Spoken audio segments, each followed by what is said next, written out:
Last year, we launched the External Mental Health Task Force to support Team USA athletes and the coaches, officials, and administrators who serve them, and to address mental health concerns from a holistic standpoint.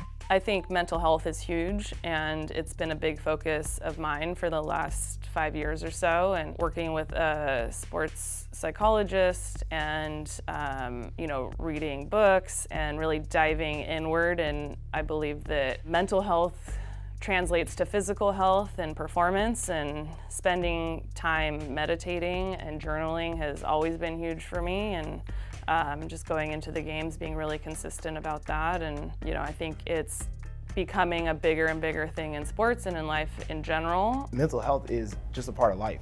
Just like the reason you go to a doctor is to make sure that your body's okay, the reason you go to a therapist or you talk to somebody is to make sure that your mind is okay.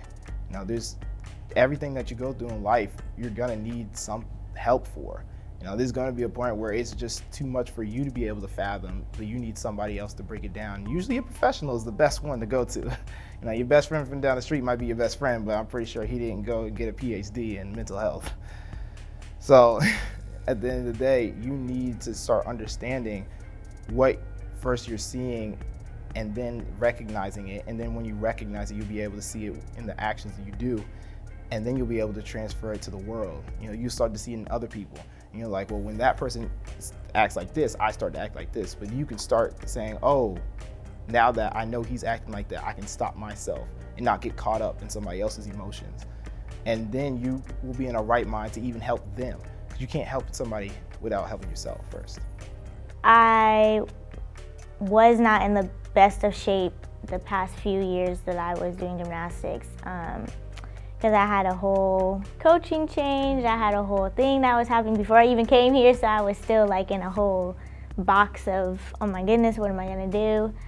So definitely my physical health and my mental health is just, like I said, I honestly was just in a dark place before I came here, and just having the environment that I am right now gave me that ability to come out of my shell and be who I'm supposed to be, and I enjoy myself more than I did prior to everything that's happened. I do realize the importance of mentally staying healthy, and I learned that over this year that, I again tend to train on my own and figure things out on my own, but I realized the importance of reaching out to people and just talking it through, or realizing that it's okay to just ask for help sometimes. I think that's one thing this pandemic has taught me. Mentally, my biggest hurdle is definitely my back surgery. I think if I find a move that I get shut down on and I feel like it's because of my back, I get really sad and down on myself just because there's nothing I can really do about it. If I come across a move that's really hard and I can't do it because I can't physically pull, I'm like, okay, I can go do pull-ups, I can go do these different exercises and I can improve that. The moves that I get shut down on with my back, I get a little depressed because I don't know how to get better at it, but that's something I've been working with my coach on a lot. It was really hard in the beginning because I didn't know how my body would hold up, how my mind would hold up, and then we also went into quarantine, which turned into 7 weeks, and then we finally got back in the gym. And then everything was just weird because we were still gearing up for competition season, and then it got canceled, and then the Olympics got postponed, and all of this stuff happened, and it was just so crazy.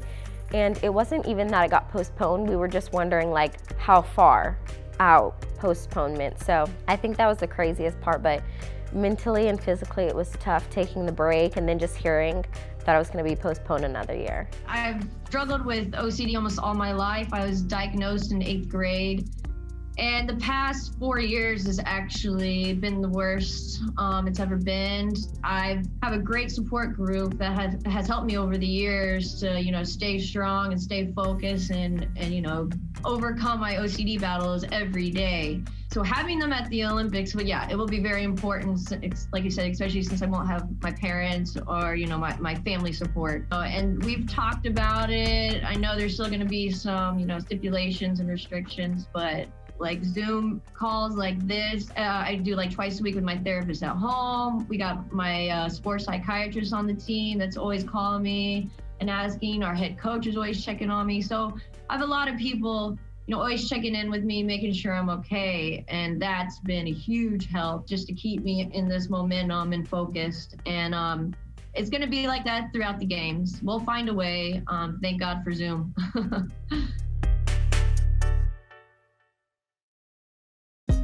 Hey, thanks for watching. If you like this video, check out these other videos from USA Today to stay up to date with all the latest news.